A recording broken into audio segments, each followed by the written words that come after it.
Halo Sobat Pesona Indonesia, senang sekali Reza kembali menemani Anda. Di Pesona Indonesia kali ini, kita akan membahas, mengulik, dan juga mencicipi salah satu minuman yang tak lekang oleh waktu. Meski di tengah gempuran munculnya minuman kekinian yang bisa kita nikmati di kalangan masyarakat, apalagi kamu yang suka nongkrong, kaum milenial, dan juga Gen Z misalnya.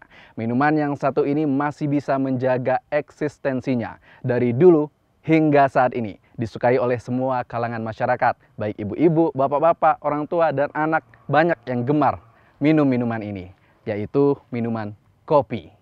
Kopi yang disukai oleh seluruh kalangan masyarakat ini sudah mengalami perkembangan yang sangat luar biasa saat ini. Dari mulai cara penyajian, cara pengolahan, dan juga variatif rasa yang kian beragam. Karena dari segelas kopi itu bukan hanya sekadar minuman, tapi dari segelas kopi banyak kisah dan makna yang terkandung di dalamnya, Sob. Jadi, kali ini kita akan mengawali cerita kopi kita di salah satu perkebunan kopi yang ada di Petaling Banjar. Ikuti terus keseruan Reza dalam Pesona Indonesia, Cerita Kopi.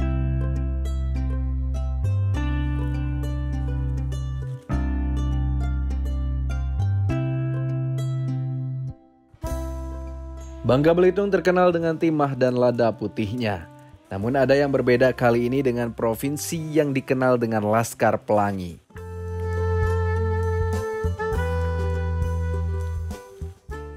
Ya, di Pulau Bangka terdapat sebuah kebun kopi, yang mana tanaman tersebut harus hidup di dataran tinggi.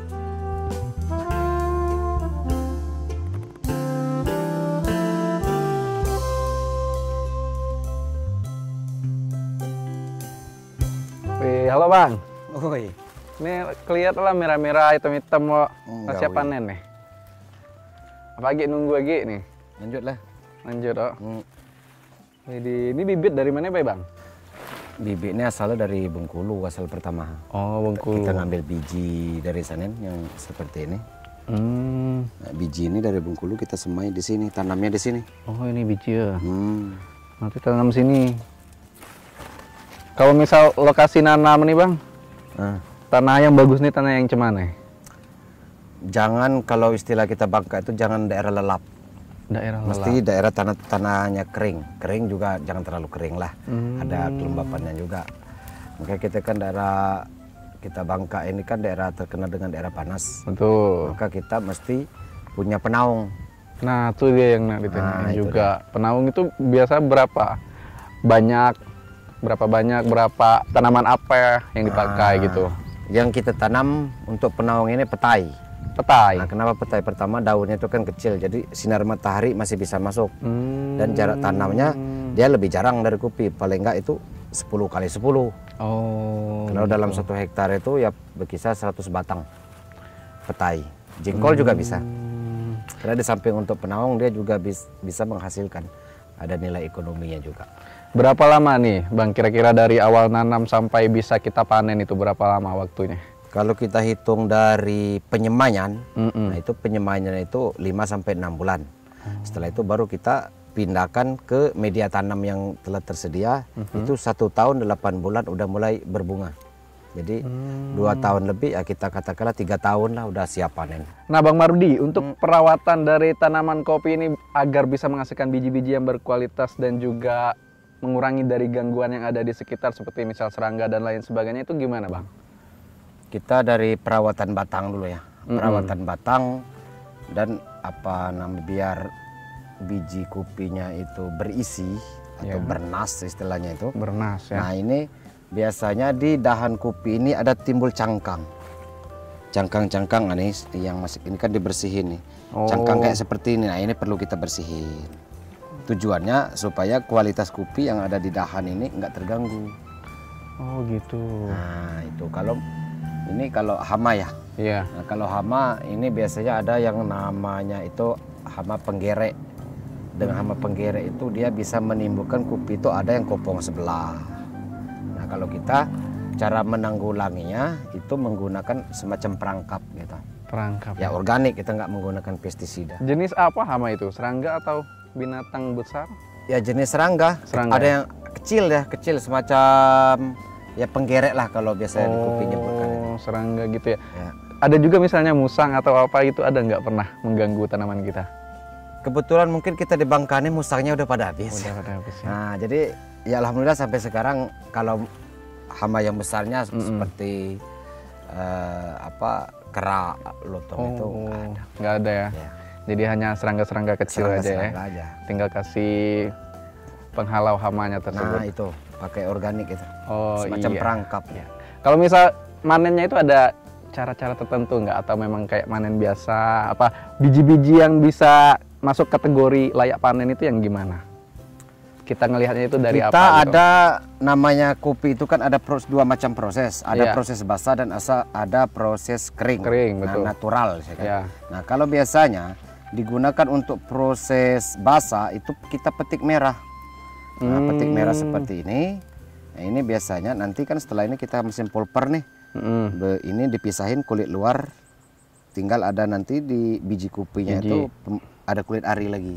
Nah, itu yang proses basahnya. Kalau yang proses keringnya, yang tua-tua seperti ini udah bisa diambil. Yang penting intinya ini udah keras. Oh begitu. Ya, untuk natural itu.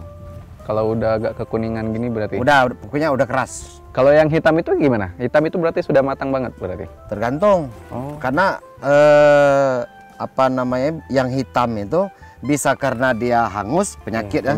Ada semacam ini hangus ini. Ya. Belum sempat dia matang udah hangus duluan, itu nggak layak dipakai. Kecuali kalau dia hitamnya karena kematangan, beda lagi. Masih bisa. Karena belum merusak yang di dalam. Baik. Saya bantu manen boleh nih, siap. Pak? Terima kasih. Mohon bimbingannya ya.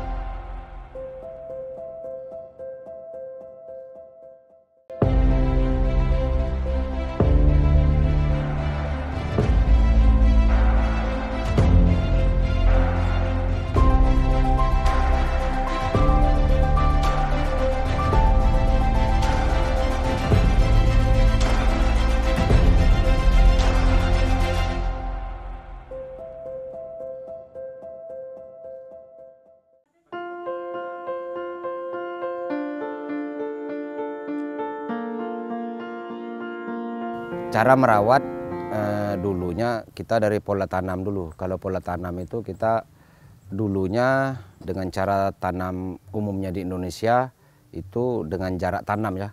Jarak tanam itu ada 2x2, otomatis kalau dengan 2x2 batang kopi itu kurang banyak dibanding dengan kita menggunakan inovasi baru dengan sistem pagar. Ya, dengan jarak tanamnya 2,5 dikali 1. Kalau biasanya kita 2x2 itu dengan kapasitas batangnya itu 2.300, dengan jarak tanam sekarang inovasi kita baru itu bisa 3.800 per hektar. Dengan banyaknya batang, otomatis bahan baku atau produktivitas dari lahan pertanian itu bisa meningkat dari sebelumnya. Secara SOP di sini saya katakan dulu yang kita kembangkan ini kopi jenisnya Robusta. Karena kopi itu ada Arabica, ada Robusta, ada Librica, ada Excelsa. Nah, sengaja di sini kita kembangkan jenis kopi Robusta. Kenapa? Karena kita di sini daerah dataran rendah. Memang secara SOP-nya kopi Robusta ini tumbuhnya di ketinggian 400 sampai 500 mdpl.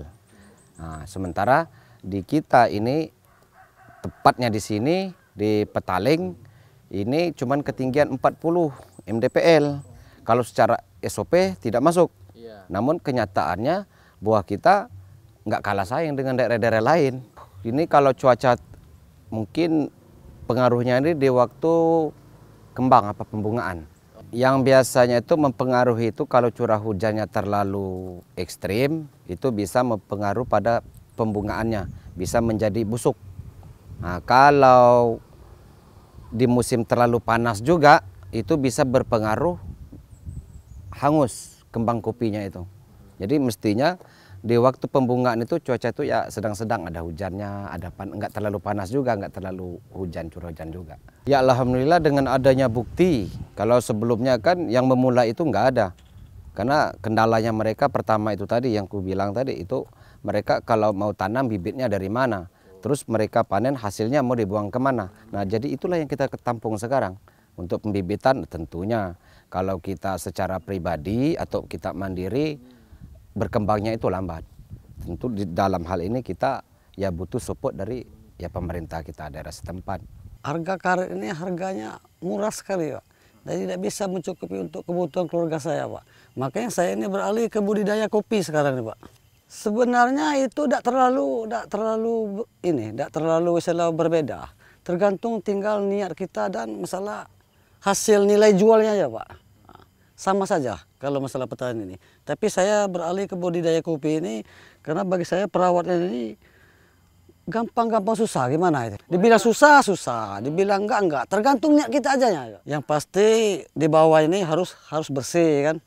Nah, udah itu masalah kalau ada tunasnya, yang tunas bawah itu macam-macam tunas. Ada yang tunas untuk buah, ada juga yang tunas itu kebanyakan air, buahnya kurang.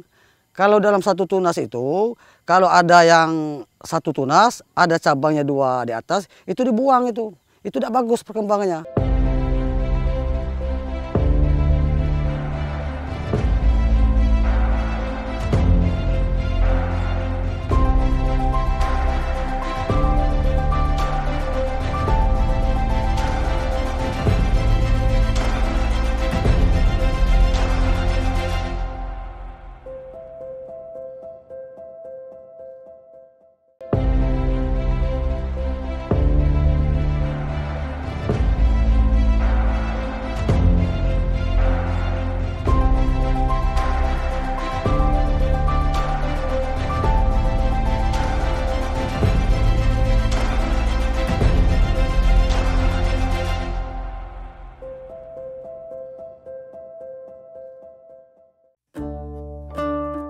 Masyarakat Bangka mencoba tidak hanya menanam biji kopi, tapi mereka juga mulai beralih ke peracikan dan pembuatan kopi.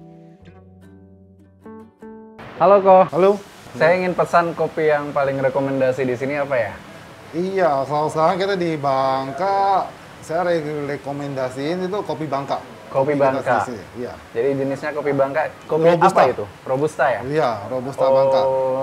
Ini lagi bikinnya, nanti kita bisa lihat langsung ya? Boleh, Kalau mau ikut bantu? Bantu boleh juga. Boleh ya? Bisa. Berarti saya langsung ke dalam nih? Iya, boleh. Masuk aja. Nah, tadi aku rekomendasi minum kopi yang Bangka ya? Iya, kopi apa itu Bangka. jenisnya? Aku? Itu jenisnya Robusta. Kebetulan nih aku udah timbang ini, udah disiapin. Iya. Ini. Jadi kita mulai aja langsung proses pembuatannya ya? Boleh, udah aku siapin juga, itu ada air panasnya sudah. Oh, siap. Alatnya V60 udah ada, timbangan V60 semua ya. udah ada. Oh, jadi V60 itu pengolahannya ya? Iya, Atau cara nama pengolahannya, kopinya? alatnya. Oh, pengolahan alatnya. Alatnya, iya. Nah, jadi ini V60. Iya. Prosesnya dari mana kok mulai awal? Pertama kita siapin biji kopi dan kita akan green. Kita giling dulu ya. Oke.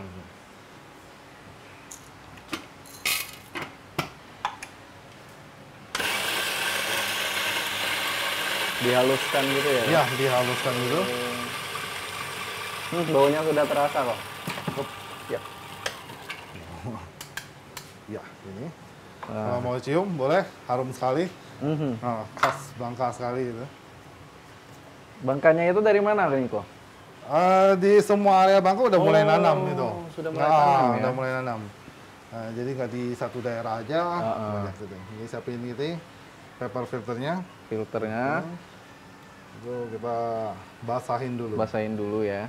Iya. Air panas ya? Air panas. Siap. Belum dulu. Kita buang airnya dulu. Oh ya. Oke.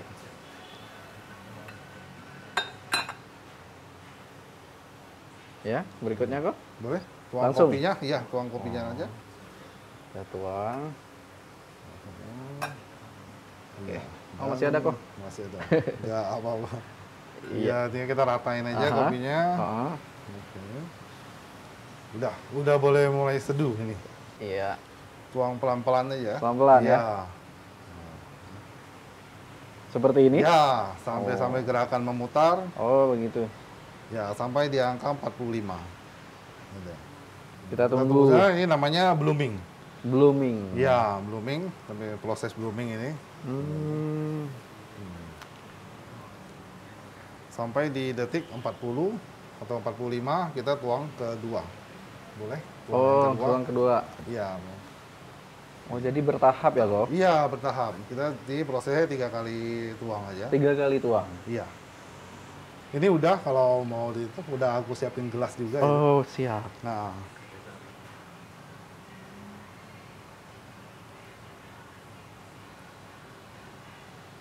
Baik, Ko, ini sudah siap diminum sepertinya ya.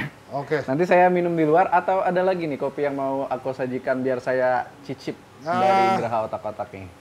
Boleh. Nanti aku sajinya Vietnam drip aja, kopi Bangka juga, tapi Oh, prosesnya pakai Vietnam drip. Oh, beda prosesnya Itu ya. favorit Vietnam. di sini. Oh, Iya, siap. di Siap. City Plus Coffee ini. Oke. Baik, Iya. nanti saya coba di luar dulu ya. Siap. Oke, makasih ya, Ko. Oke, makasih.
Dimulai dari pemilihan dan pengrostingan biji kopi yang baik yang akan membuat cita rasa kopi tersebut menjadi nikmat. Dengan mengatur suhu tertentu, menjadikan biji kopi yang dihasilkan mempunyai karakter yang unik.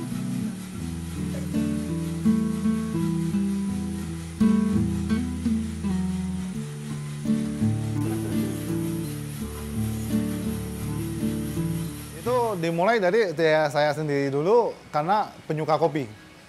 Dari penyuka kopi, belajar roasting, belajar seduh, akhirnya jadilah. Lama sih, setahun sih saya otodidak belajar dan coba-coba roasting semua itu. Semua yang kopi-kopi dipelajarin, roastingnya, apa semua, dan gagalnya juga banyak. Itu nggak tahu berapa kilo udah yang gagal roasting itu. Dari pengalaman aja sih, nanti dari pengalaman kan kopi harus tingkat kematangannya harus pas gitu loh. Jadi kopi yang dihasilkan pun jadinya mantap juga dan enak gitu loh. Jenis kopinya kita lebih fokus ke kopi Bangka.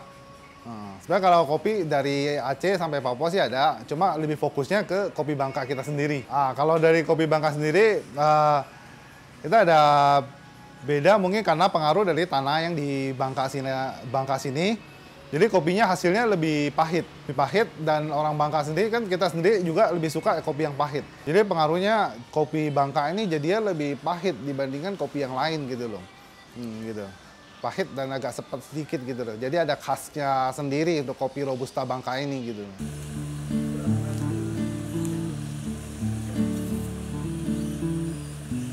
Kenikmatan biji kopi di Bangka mempunyai rasa yang sedikit lebih pahit dari kopi-kopi Robusta lainnya. Hal ini disebabkan beberapa faktor yang membuat biji kopi di Tanah Bangka mempunyai cita rasa yang unik. Oh, kita selalu pakai kopi grade 1 yang bagus, yang ini ya. Kan kopi kan macam-macam, kalau misalnya ada yang agak hancur kualitasnya, agak ini, kita selalu pakai yang itu, Fine Robusta yang grade 1. Kita dari Green Bean ya, dari daerah-daerah di Bangka, tapi yang paling banyak sih daerah Petaling.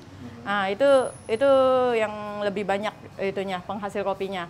Kalau dia dari daerah lain dapat, tapi sedikit-sedikit, kuantitas masnya masih ini ya, masih dikit lah.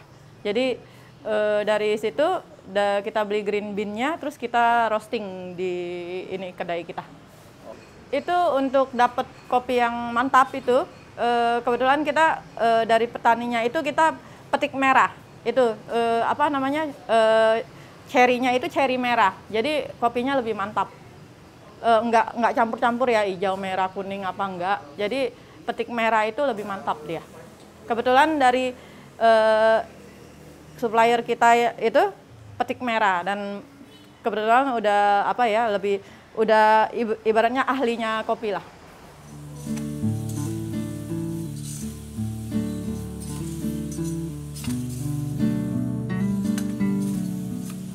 Para penikmat kopi di Bangka Belitung saat ini telah menjamur, baik ia sebagai peminum ataupun sebagai penikmat kopi. Namun, biji kopi yang dihasilkan dari tanah Bangka mempunyai ciri khas yang sangat unik, di mana pohon kopi di tanah Bangka hanya mempunyai tinggi 40 mdpl dari permukaan tanah. Yang mana pohon kopi pada umumnya mempunyai tinggi 400 mdpl lebih.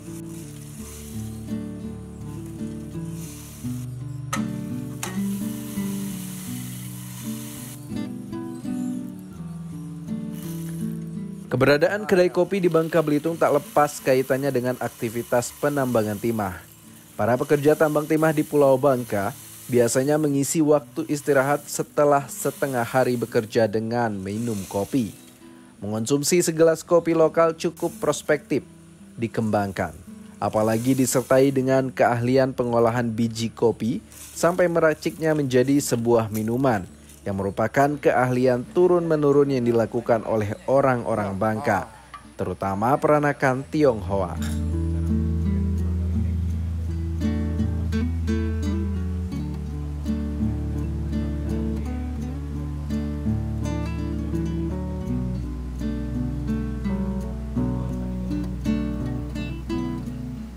Sobat Pesona Indonesia, tidak terasa kita sudah berada di penghujung bab dari perjalanan panjang cerita kopi kita di Pesona Indonesia kali ini.